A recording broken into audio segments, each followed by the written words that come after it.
हमारे शरीर में स्थित 7 चक्रों में से दूसरे स्थान पर स्थित चक्र स्वाधिष्ठान चक्र के बारे में। ये हमारे जननांग और नाभि के जो बीच का हिस्सा है वहाँ स्थित होता है। इसका रंग केसरी। इसका प्रतीक 6 पंखुड़ियों वाला कमल है और इसका बीज मंत्र बम। बम मंत्र के उच्चारण से ही इस चक्र का शुद्धिकरण किया जाता है। तत्व इसका जल। ये हमारे जितना भी पेल्विक एरिया के नीचे की अंग हैं उनको कंट्रोल करता है। ये हमारे जननांगों को, मूत्र संस्थान को कंट्रोल करता है। ये हमारे लीवर को भी कंट्रोल करता है। ये अबोर्ड ऑफ सेल्फ भी कहा गया है इसे। अपना घर भी कहा गया है इसको। अगर ये असंतुलित हो जाए, इसमें बहुत हमारे शरीर में बहुत विकार आ जाते हैं, बीमारियां आ जाती हैं। हमें कोशिश यही करनी चाहिए कि इसको संतुलित कर लें। संतुलित करने के लिए हमें योगासन, मुद्राओं और आहार विहार को, खान पान को चेंज करना होता है। जब भी हमारी बॉडी के अंदर किसी भी चक्कर में इम्बैलेंस हो जाता है तो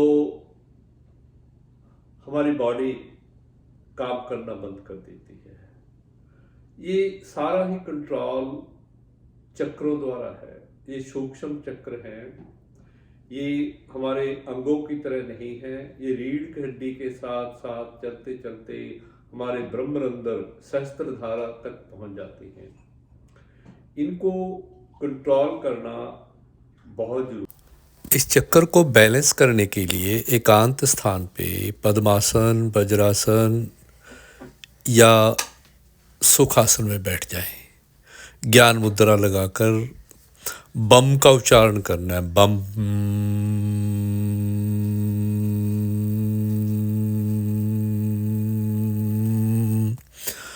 बम।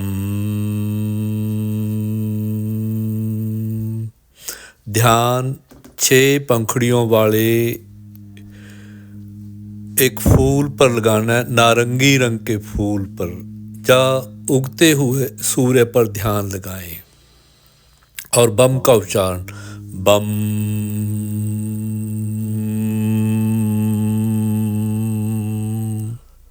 बम।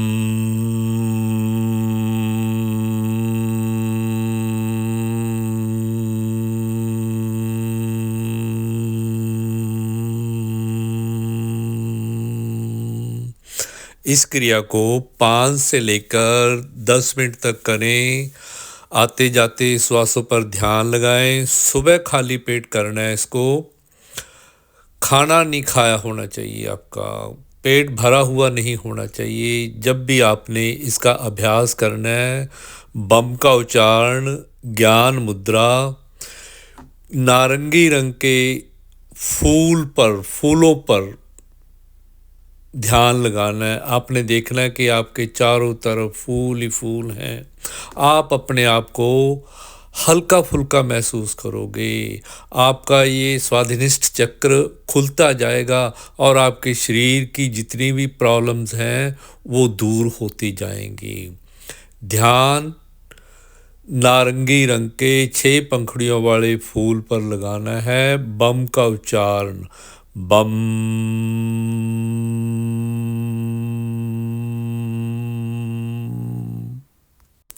इसके साथ साथ कुछ क्रियाओं को भी अपनी ज़िंदगी में शामिल कर लें।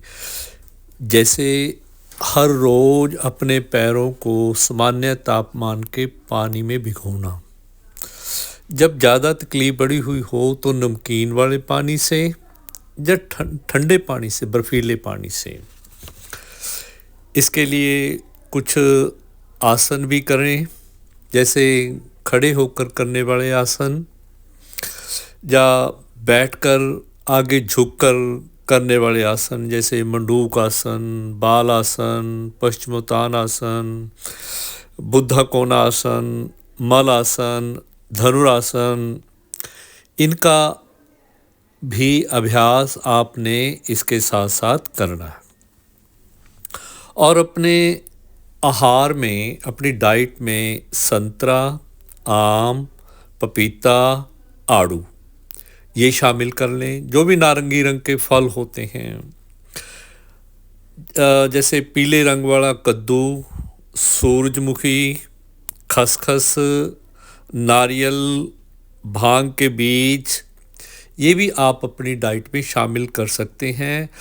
इस चक्र को एक्टिवेट करने के लिए, अगर ये हमारा चक्र एक्टिवेट है तो हम अपनी ज़िंदगी में ऊंचाइयों को छू सकते हैं।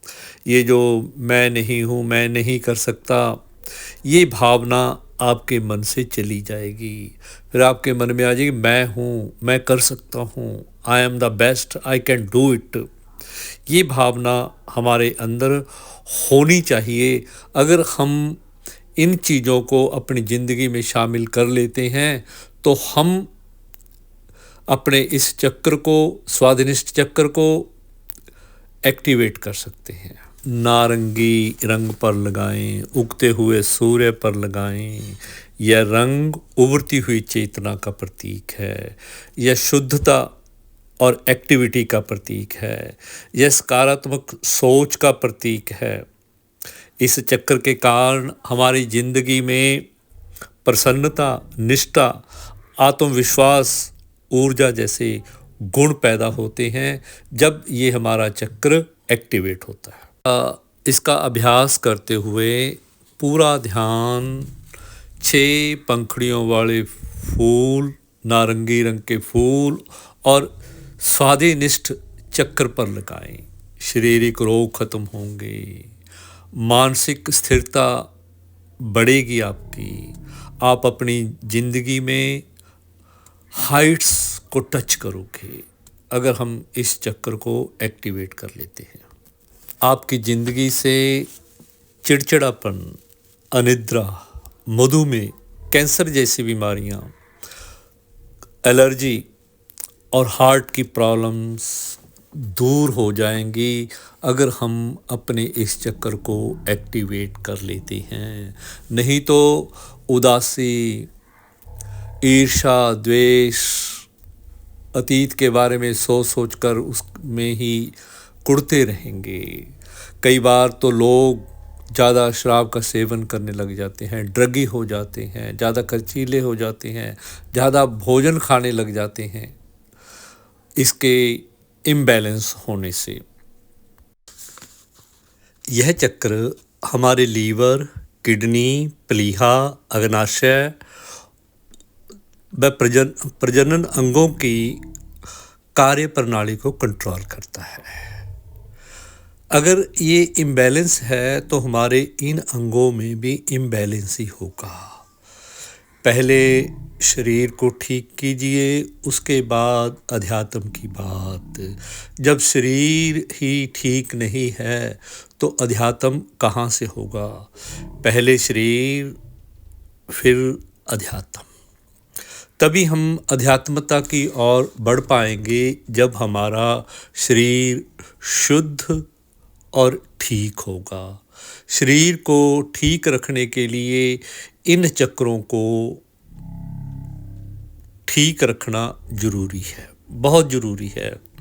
खासकर मूलाधार चक्र और ये स्वाधिनिष्ठ चक्र को तो ठीक रखना अति आवश्यक है, क्योंकि इन दोनों का संबंध आपस में, बाकी तो वैसे तो सारे ही चक्रों का आपस में संबंध है, क्योंकि मूलाधार से ऊर्जा होते होते ऊपर तक पहुंचती है। इन सभी चक्रों को, 6 चक्रों को क्रॉस करती हुई 7वें चक्र सहस्त्राधार पर हमारी ऊर्जा पहुंचती है, तब जाके अध्यात्म जागृत होता है। पहले शरीर फिर अध्यात्म। जब यह चक्र बैलेंस्ड होता है तो हमें हर चीज़ अच्छी लगती है।